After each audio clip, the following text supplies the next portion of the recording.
Oi gente, bem-vindos a mais um vídeo. Hoje eu tô aqui pra fazer uma resenha de um livro que eu amei e pra dizer pra vocês que chegamos a 250 inscritos. Quase que eu acrescentei 1.000 na minha cabeça, a gente é mais de 1.000. E eu acredito que um dia a gente vai chegar lá de fato. Mas por hora que passamos dos 250 inscritos, então a gente vai ter um sorteio especial aqui no canal. E eu vou dizer as orientações pra vocês lá no final do vídeo pra vocês serem obrigados a ficar aqui durante toda a minha resenha. Que eu já sei que vocês iam ficar de qualquer forma, né? Então, sem mais delongas, bora pra resenha do livro que eu adorei, de fantasia, jovem adulto, que eu acho que vocês vão achar muito divertido.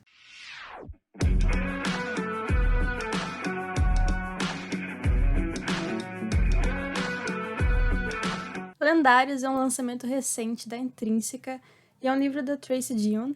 Ela já tem alguns outros livros, mas eu nunca tinha ouvido falar dela. Eu acho que é a primeira vez que ela está sendo impressa no Brasil. E eu fiquei um pouco surpresa por esse livro sair pela Intrínseca, porque esse é muito tipo de coisa que a galera Record publica.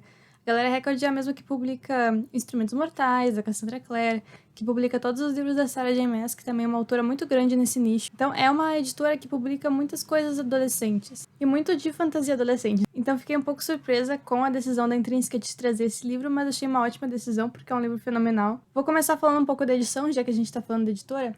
Eu achei a capa maravilhosa, eles copiaram a mesma arte da edição gringa, que é uma arte muito bonita, muito colorida, eu acho que traduz bastante a vibe do livro. Eu gosto que a gente tenha a protagonista na capa, porque é uma coisa diferente a gente ter uma protagonista negra nesse tipo de literatura. Quem acompanha aí o meio da fantasia sabe que não é fácil ter personagens negros na literatura. Então trazer ela na capa torna tudo muito poderoso, e dá pra você enxergar pela capa que vai ser um livro diferente, que vai ter uma protagonista diferente, que vai se assemelhar a muitas meninas por aí que nunca se viram representadas num livro de fantasia. Então é uma escolha de capa muito legal. A minha única reclamação quanto à edição é com relação às folhas, às páginas, porque normalmente o melhor papel para ser utilizado é o pólen, não sei o que lá das contas, que é o que a maioria das editoras grandes utilizam, e ele é um papel muito bom. Eu sei que para você talvez pareça um pouco estranha essa conversa de papel.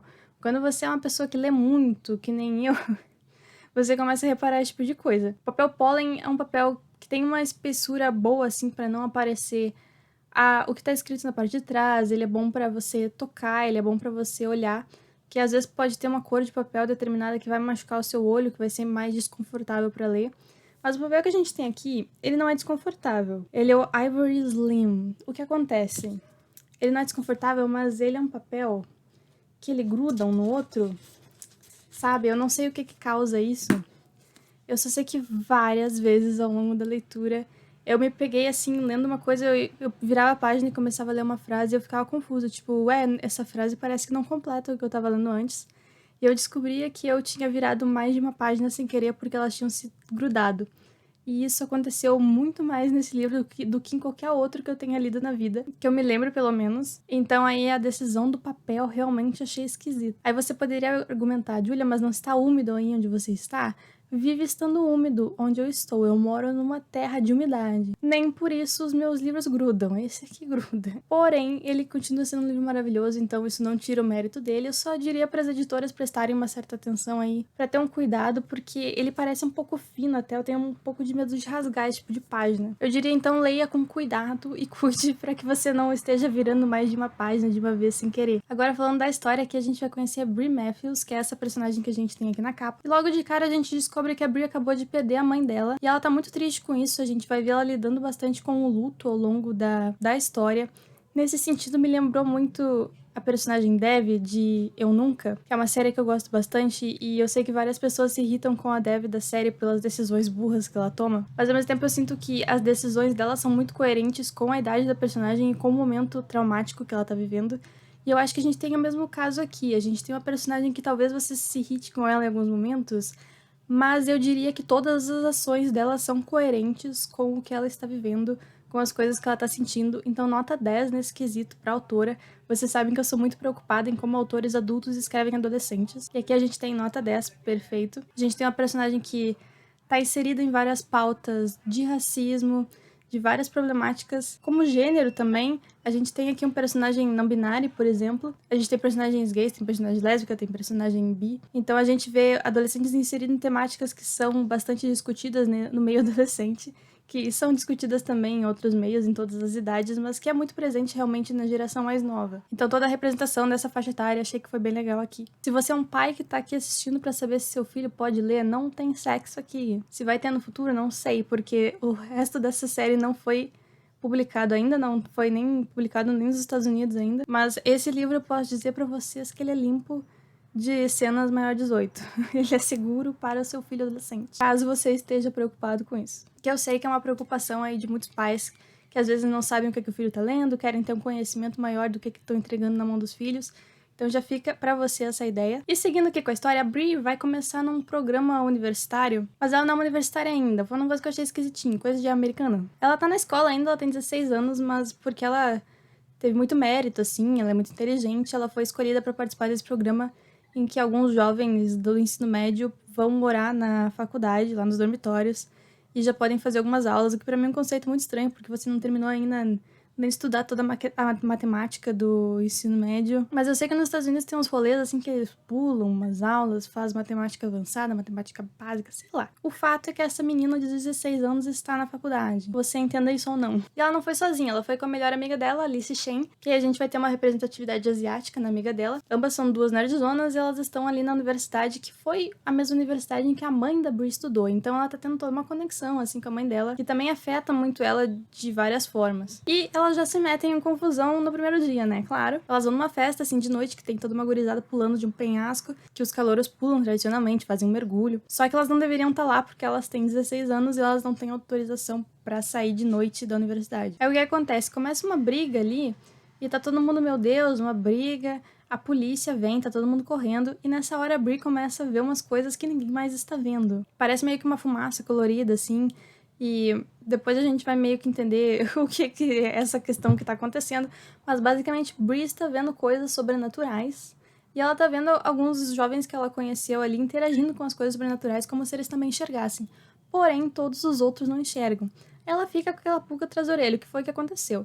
Aí ela se ferra por causa dessa noite, que ela saiu com a amiga dela, que elas não deveriam ter saído, mas ela não é expulsa da universidade nem nada, e ela fica pensando, meu Deus, o que foi aquilo? Preciso descobrir o que foi aquilo. E aí a gente vai entrar numa história muito interessante, que me lembrou muito Instrumentos Mortais desde o início. Porque se você leu Cidade dos Ossos, ou assistiu aquele filme super falido com a Lily Collins, você sabe que Cidade dos Ossos começa justamente com Clary conhecendo ali um boy meio misterioso, assim como ela conhece um boy meio misterioso logo no início. Também tem uma forte questão com a mãe de ambas, embora a da Clary não tenha morrido. Ambas enxergam coisas que elas não deveriam estar enxergando em uma festa. E ambos, as criaturas sobrenaturais são meio tipo demônios. Então as duas começaram muito do mesmo jeito. Não que seja uma maneira muito inovadora que a Cassandra Clare tenha inventado Instrumentos Mortais. Eu tô apontando pra cá porque tá aqui o box, tá, gente? São várias tropas, assim, que são meio que conhecidas, assim, do gênero da fantasia adolescente. Então não é nada groundbreaking colocar essas coisas. A Cassandra não inventou essas coisas. Então isso aqui não pode ser considerado uma cópia, eu diria, nesses aspectos, porque é comum na fantasia adolescente. E também as semelhanças meio que acabam por aí, embora a gente tenha todas aquelas coisas semelhantes de, tem o boyzinho ali, tem uma questão ali com o boy, tem as coisas sobrenaturais acontecendo, um romance. Fiquei com medo que fosse acabar tendo um incesto aqui, porque ia me lembrar as coisas que acontecem em Instrumentos Mortais. Mas não é o que acontece, isso aqui tomou uma direção muito interessante, porque eu já tinha entendido que Lendários é meio que uma releitura das lendas do Rei Arthur, e eu não tinha me interessado tanto por isso antes, porque eu não tenho muito interesse nas lendas do Rei Arthur, mas aqui eles abordaram de um jeito muito legal, e que não tem nada a ver com Instrumentos Mortais, porque ali não tem nada de Rei Arthur. Basicamente a gente vai entrar numa vibe que sociedade secreta, coisas escondidas, e eu achei muito interessante que a gente tá trabalhando com 2 sistemas mágicos. Tem o sistema mágico ali da gurizada Rei Arthur, e tem toda uma outra forma de magia relacionada aos africanos que vieram de seus respectivos países para a América. Então foi muito interessante ter esse contraste e tá trazendo também coisas de origem africana, que também a gente não tem tanta presença na fantasia. Eu já trouxe aqui em outra ocasião o Leopardo Negro e o Lobo Vermelho, que é um livro que eu não gostei muito, mas que tem essa mesma matriz africana, embora abordados de maneiras completamente diferentes. Não é o mesmo sistema de magia que lá, são coisas diferentes. E eu gostaria de trazer pra vocês eventualmente também um outro livro que eu não me recordo o nome agora, porque é em inglês, mas eu vou deixar a imagem dele aqui, eu acho que é tipo The Rage of Dragons, algo assim, que eu sei que também traz essa mesma ideia da inspiração em lendas da África. Então quem já quiser saber desse livro, já tô deixando ele aqui, mas eu ainda não tive a oportunidade de ler, então não vou poder explicar muito pra vocês. Mas esses são 3 exemplos que eu posso falar pra vocês de livros que têm essa abordagem de sistema de magia que vai pra além da Europa, porque a gente tem muito essa coisa de Europa. E aqui a gente tem uma mistura dos dois, porque Rei Arthur é uma lenda britânica, anglo-saxã, na verdade, e a gente tem elementos de cultura africana também. Eu não quero explicar muito pra vocês porque eu acho chato, porque é muito legal a gente poder ir descobrindo o que cada coisa significa, como que cada sistema funciona. Posso dizer pra vocês que tem romance, que ele é envolvente. A gente vai ter a nossa personagem principal se envolvendo com um personagem que a gente vai ficar um pouco na dúvida, será que ele é realmente bonzinho, será que não é? E eu já vou dizer pra vocês que o meu personagem favorito é o Mago. Céu, meu querido, você me ganhou ao longo do livro. Porque você vai sentir raiva desse personagem? Vai. Eu achei muito legal que a gente tem toda uma questão da personagem tendo que aprender coisas novas, não tendo poderes, assim, do nada. Ela tem todo um desenvolvimento, ela tem também um desenvolvimento emocional que acontece ao mesmo tempo, com relação ao luto, com relação à perda que ela teve, com relação a não estar conseguindo seguir em frente. Ela acaba embarcando nessa aventura justamente porque ela quer descobrir mais sobre o que aconteceu com a mãe dela. E eu achei que foi o melhor desenvolvimento que eu já vi em fantasia adolescente dos sentimentos do personagem principal. Porque eu sempre falo de Instrumentos Mortais como exemplo, porque a que eu li mais recentemente é uma fantasia que eu gosto. A Clary de Instrumentos Mortais não tem tanto desenvolvimento enquanto uma personagem em si. Ela meio que parece a mesma pessoa do início ao fim de Instrumentos Mortais, pelo menos do primeiro livro até o terceiro, que eu não li os últimos 3. Ela tem algumas pequenas evoluções em alguns aspectos, mas aqui a gente tem todo um ciclo da Bri, que é realmente um ponto do livro que me fez dar 5 estrelas direto pro primeiro. Em Instrumentos Mortais, o único que eu dei uma nota mais alta foi o último, porque ele, assim, emocionante, embora eu goste de todos eles, mas aqui eu pude perceber uma literatura que é completa no que ela é. Que a gente tem a personagem bem desenvolvida, a gente tem coisas diferentes sendo trazidas pro assunto da diversidade na fantasia, mas também uma mistura interessante de sistemas de magia. Um romance com uma pessoa que não é um boy lixo, ao contrário do que a gente costuma ver. Se ele vai ser um boy lixo no futuro, não sei. Que também é legal, a gente tem a abordagem da família, que é muito interessante também, nesse tipo de literatura. Basicamente, dei 5 estrelas pra todos os quesitos aqui, né? Também achei muito interessante que o livro não ignora o fato de que a personagem é uma menina negra entrando em situações que a gente só vê personagens brancos. Isso é abordado diversas vezes, é abordado de maneiras dolorosas,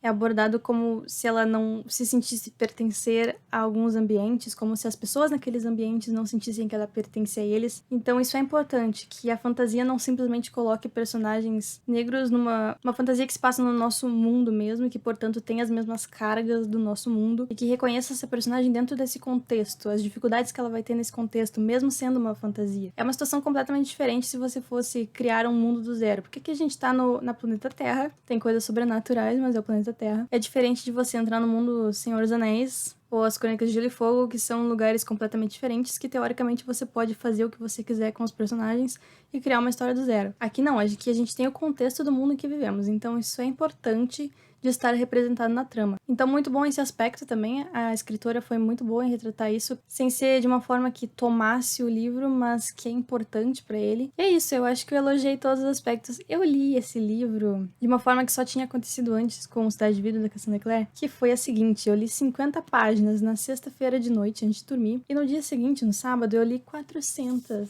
páginas. Eu passei o dia inteiro lendo porque eu não queria parar de ler. Eu gostei muito. E terminei no domingo com umas 100 e pouquinhas páginas. Então, assim, você pode olhar pra ele e achar ele grande, mas tenha em mente que literatura adolescente tem uma linguagem fácil de seguir. Não é uma leitura de Dostoiévski que você vai precisar de mais tempo para entender algumas coisas, que você vai se sentir cansado. Esse não é um livro que te cansa, ele é um livro divertido, ele é um livro muito bom de ler. Eu voei pelas páginas, com muito cuidado para elas não grudarem, você voar pelas páginas sem querer. Mas é uma leitura que eu recomendo para qualquer idade. Eu tenho meus 24 anos e eu posso apreciar uma leitura dessas.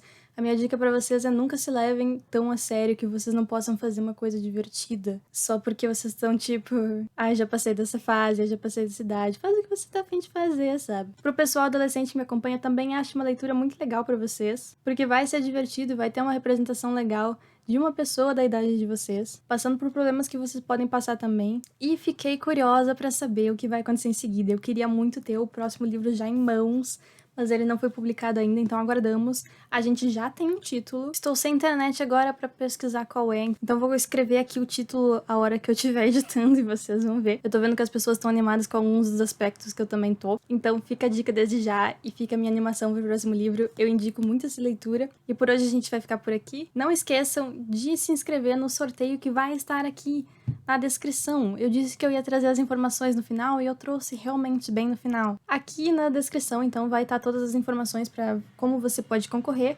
E você vai concorrer a um dos 3 seguintes livros, que foram livros que eu gostei muito recentemente, e você vai poder marcar ali no formulário qual deles que você quer ganhar se você for o vencedor. Um deles é ele, Lendários, que foi um livro que eu dei 5 estrelas e que você acabou de ver a resenha. Outros livros que estão disponíveis para você escolher nesse sorteio são O Ódio que Você Semeia, da Andy Thomas, que eu também li recentemente, também dei 5 estrelas. Tem resenha aqui no canal, acho que é tipo uns 2 vídeos atrás desse, você pode ir lá assistir para saber se você quer esse livro. E o último livro é O Vilarejo, do Rafael Montes, autor brasileiro, um livro de terror. Então você tem aí disponível um terror, uma fantasia e uma ficção histórica. Eu acho que O Ódio que Semeia pode ser considerado uma ficção histórica. São 3 livros que eu dei 5 estrelas, são 3 livros que eu recomendo pra você. E por hoje é isso, participem, me sigam nas redes sociais, tá tudo na descrição. Se vocês lerem a descrição, tem um monte de informação sempre lá. E até a próxima!